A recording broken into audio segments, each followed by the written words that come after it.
If you don't already know, well, first and foremost, good morning. How you doing? Hope everybody have a productive week and staying safe during this quarantine, this pandemic.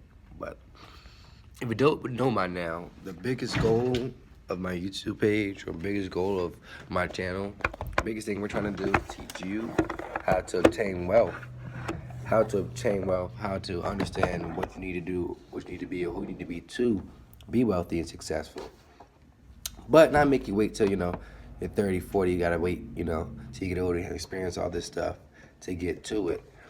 Because a lot of times success just comes as people experience enough and they learn enough, and eventually it works out. But I'm gonna teach what you need to know so you can do it in the first or second try, okay? But first, today we're gonna talk about how to build your empire. We're getting into how to build your empire and how to build your team and how to build those are going to make you successful and keep you successful not from now, but for the rest of your life. Those are going to help make passive income. Those are going to help you be the best version of you. But you're going to need a team. But before you work and develop and, spend time on upgrading, uplifting, and teaching your own team, you have to work on your personal team, okay? You have a team of your own, of you, yourself, and I.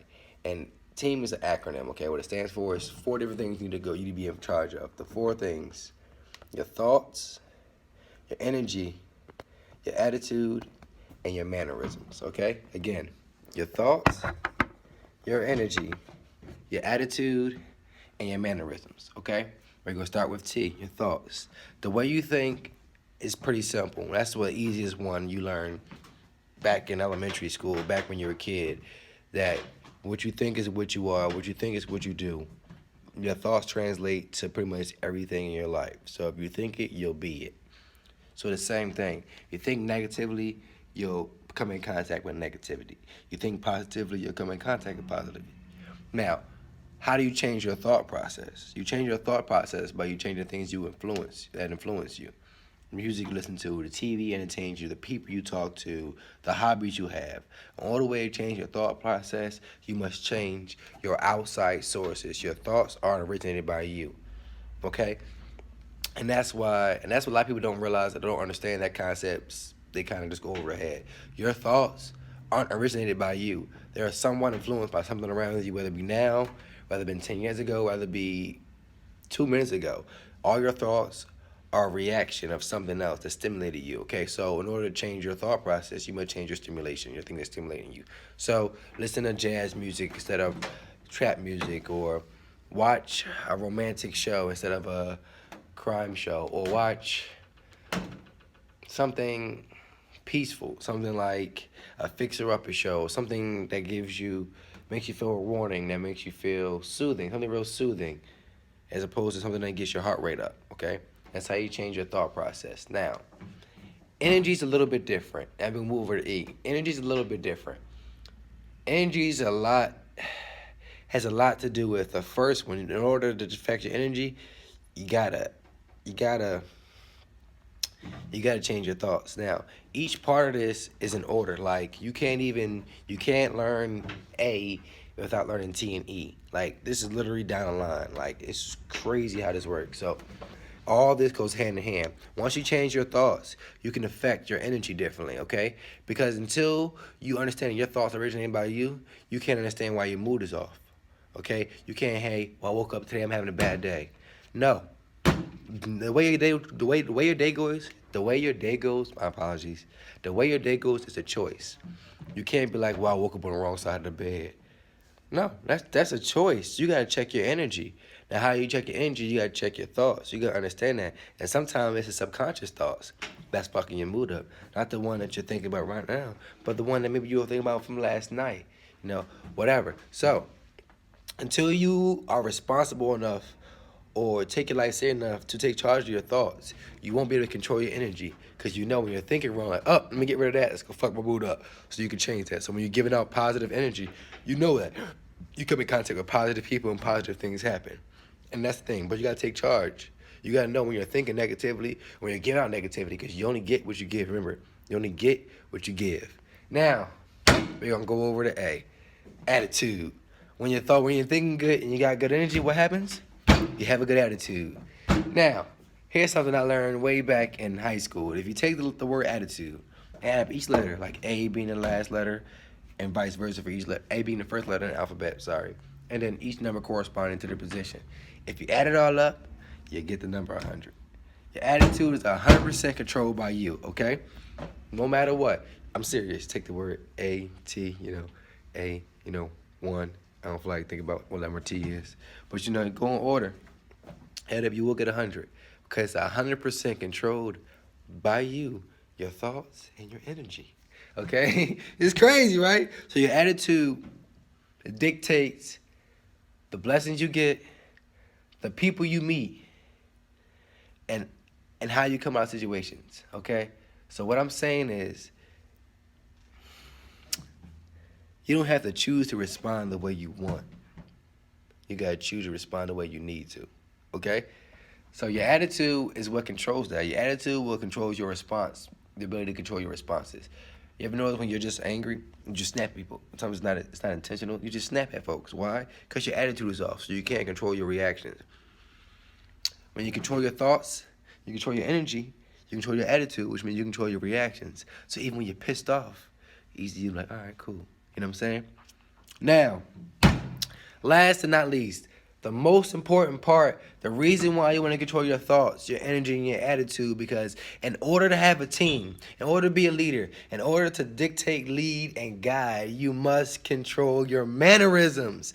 You're nonverbal. Yes, you're nonverbal. That's what breaks people down. That's what hurts people's feelings. Not the things you say, the faces you make, the grunts and groans. Believe it or not, you do more damage with your nonverbal than anything you can possibly say. That's why in an argument, you ever notice when you're arguing, if you be quiet, they'll be more willing to listen to you? It's crazy, right? It's crazy, right? So, why are your mannerisms important? So, when you have a team, when you have other people involved, they are going to upset you. They're going to do things you don't like. And they're going to might go the way you want. No one wants to be beaten in the head. No one wants to be cursed at. And no one wants to be felt like they're a nuisance or they're an inconvenience. All that will tell you, and those things you will tell them without telling them, with your mannerisms. Yes, no joke. So, if they're telling you about something and you told them several times the same thing, and you suck your teeth or roll your eyes, that's affecting them. You're telling them, you're getting on my goddamn nerves without even saying it. And they may be getting on your goddamn nerves. But if you're going to develop a team, you can never be tired of teaching. You can never be tired of leading, and you have to never be tired of explaining. If you have a threshold, you are not a leader. If you have a threshold, you are not supposed to be in charge. If you have a threshold in which you want to teach, learn, and guide folks, you are not meant to be up front. Period. Period. I don't care how you put it in your brain, how you smooth it up. No. If you're going to have patience for those who don't know, you don't belong on top. And I can explain the same thing 10 times and ask anybody on my team. I will answer the same question over and over and over, because the only thing that brings true understanding is repetition. Repetition, repetition. So when you're dealing with your meetings, it can be completely terrible. Like, you can know didn't think it through, they didn't think it all the way through. So they missed some steps. But you don't want to shoot them in the foot. You want to take away their drive, their focus. So what do? You respond in a positive way, even when you know you're going to shoot it down. So, yeah, that was a great idea. Definitely probably something we can look at. But did you take these into account? And then you give them what you see? I didn't make a face. You don't make a face. You don't frown out. Don't be like, nigga, did you think that through? No, they didn't, clearly. And that's why you're in charge, to tell them things they didn't think through. Okay? So that's why it's important to control your mannerisms, because especially when it comes to divulging a team, everything you do is on sight and everything you say is on notice, okay? Your team is watching literally everything you do, not just the stuff you do intentionally. All your mannerisms, just like your kids. They tend to pick up your bad habits, right? Because you do those things more naturally than things you want them to pick up. So if you want to be a true leader, you want to teach. You want to have good mannerisms. So when you have to respond, when you have to teach, and you have to repeat yourself, you won't give off the energy as if they're bothering you. They're affecting you, because you know for a fact that they're valuable. And everybody has to learn. It takes time, and they're an investment. And you don't get tired of your investments. You don't get mad at your investments. You watch them grow. The good and bad. They go up, they go down. But that's your investment. So it's special to you. So before you can divulge in building a team, you must first control your thoughts.